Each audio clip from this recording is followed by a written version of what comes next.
Sanvee, thank you so much for joining Real Leaders today. You are the Secretary General of the global YMCA organization, which has a very long history of about 175 years. Yeah. You have been involved with YMCA since you were 18 years old, over 30 years ago, and you are now Secretary General.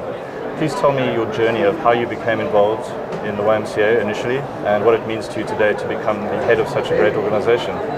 Thank you. As a young teenager, I joined the YMCA in my local community, where we learned the basic skills, how to navigate this life, having fun, but also learning basic skills. So, fortunately, I think I climbed the ladder of the organization as a young volunteer. Then I start being the leader of the group. Then I go to the next level, to the next level, to the next level. This is something that was not planned, but because of, I will say, passion for the work, being a leader of a group of young people standing for some cause, I believe this is what brings me there. Right, and you come from Togo in North Africa, which is a country not many people have even heard of before, which makes it even more extraordinary. It's a small, tiny country in the west coast of Africa, 8 million in population. 8 million? The whole country? The whole country. And we speak French and our local language, so that's, not everybody knows about Togo, but in the YMCA it doesn't matter where you come from, it's just being passionate and do the good work and give you a position. And the YMCA is found in almost every country around the world now, right? Yeah. And how big is it in Togo, your home country? The YMCA in Togo is about, about 6,000 active members in the country, but it's growing. It's growing. Initially, it started in the city, then it's going to the rural area because the 70% of the population live in the rural area. So this is where the YMCA is going, opening club in school, in workplaces, in hospital.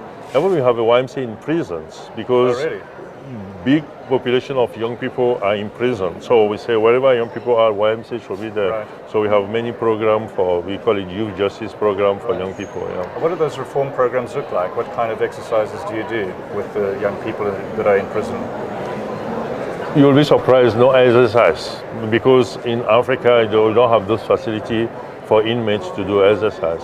But what we do is to have legal club for people to understand their rights, because they don't afford to have a lawyer to defend them.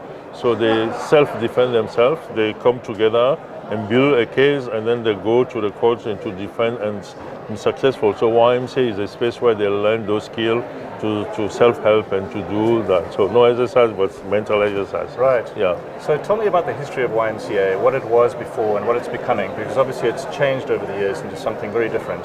Yeah. So YMCA was founded 175 years ago. It started as a space where young people in London are affected by the first industrial revolution. They don't know where to go. This is where young people will go.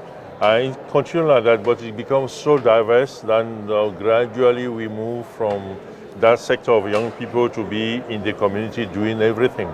But now we are going back to the young people again. We are saying the young people are the core of our organization.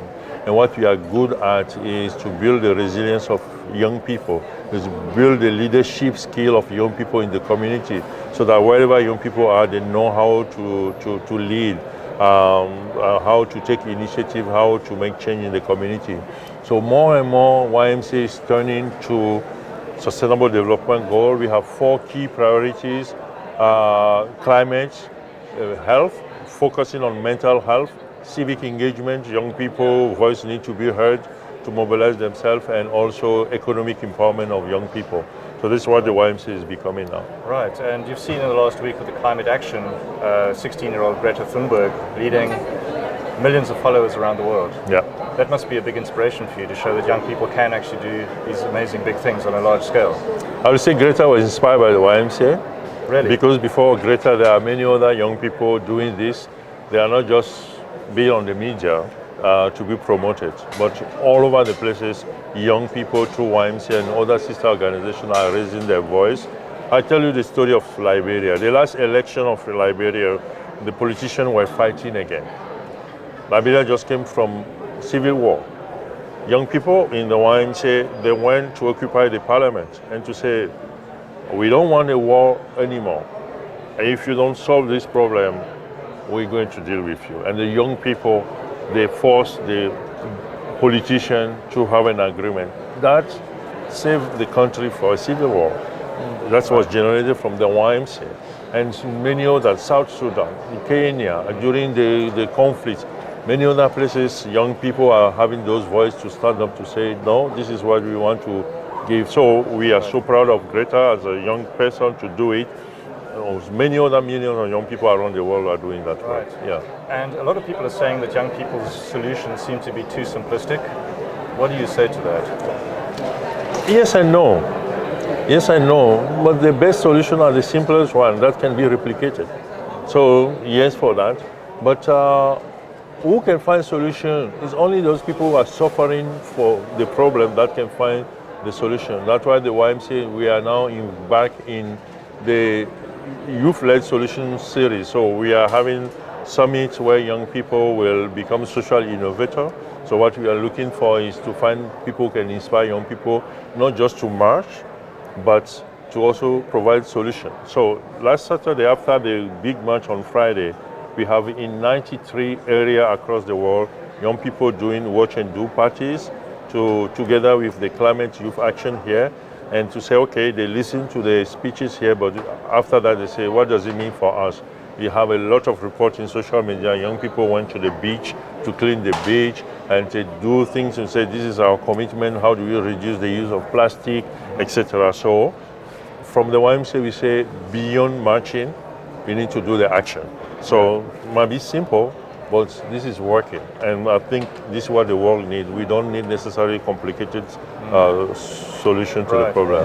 Because the old style of leadership, of course, is telling somebody, do what I say, without giving them any reasons. Yeah. So it seems as if the style of leadership has changed. It's completely. Ever since you started with YMCA 30 years ago, how have you seen leadership evolve over the last 3 decades? What does it mean to be a real leader? Yeah, for me to be a real leader, it will be complex to say, to be the follower of the people you are supposed to lead. So the world is, instead of being vertical, is horizontal. What is the people want? What are their aspirations? So to be a leader is to be able to connect to the aspiration of the people, is to follow that aspiration. So I'm saying to be a leader is to follow what the people feel, their gut feeling, what they need. Sometimes they cannot express that, but you should be able to detect what we need to have social sensor to know what the people are feeling and create space to co-create solution. For me, being a leader is ability to facilitate processes where people co-create solution to their own problem and their own needs. Right. Yeah. You shared with me earlier that you're the first black president or leader of the YMCA in 175 years. Yeah. How does that feel? I feel a lot of responsibility. Because everybody are cutting. For me, it's not what is the most important. I'm a leader. I'm the Secretary General of this organization because I have the experience. It just happened that I'm the first African. But people see me through that lens, and then it's like I have to deliver.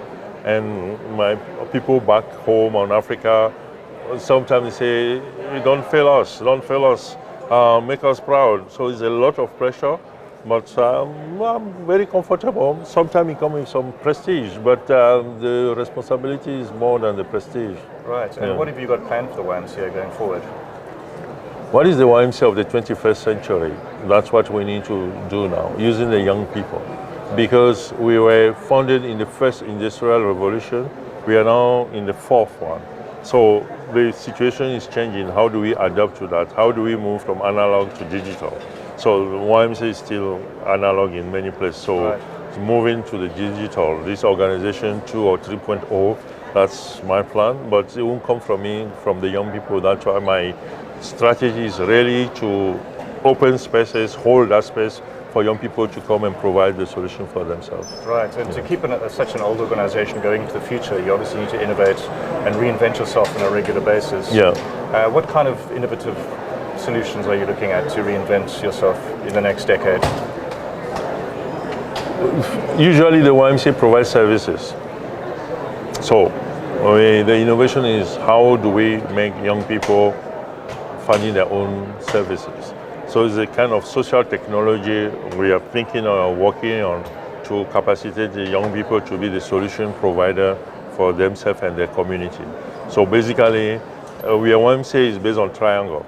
Triangle, body, mind, spirit. But we turn it into our action to say self-knowledge, to make sure that every young people discover who they are, competence, what are the new competence, future of work, community, and then society or community, how do we serve it? So how do we adapt to it? So that for me is that space of innovation we are working on. It's now 9 months that I'm in the job. It's too early to talk about it, but I'm very hopeful. So looking at the energy that you harness with young people, is there anything that business can learn from that? I think business is already learning to listen to the customer, but they are listening to the customer to make more business. But if we listen to the customer to satisfy more the customer so that we have a better society, I think this is what is important. Right, because the young people of today are the consumers of tomorrow. Exactly. So it's best that business take note of the needs of the young people of today. Exactly. To retain them in the future. Yeah. Right. Could you maybe speak a little bit more about leadership? What does that actually look like? A 21st century leader, what qualities do they need to have?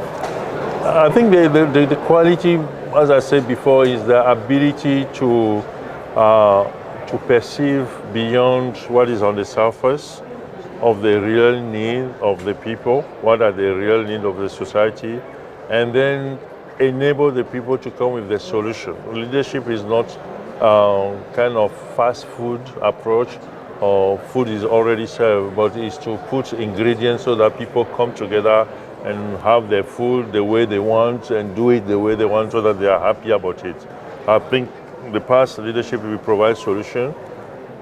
Sometimes all solution fits all, but it's not in the future, it's not like that.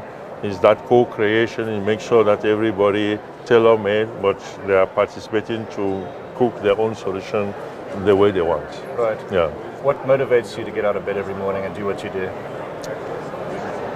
What motivates me really is that my action makes some young people in the most remote place feel more dignified.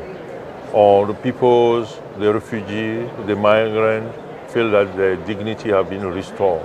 It's very important because dignity is one of the essential value of the YMCA. So if anyone dignity is restored or is discovered, that motivates me. Yeah. Great. Perfect. Thank you so much for your time. It's been great speaking with you.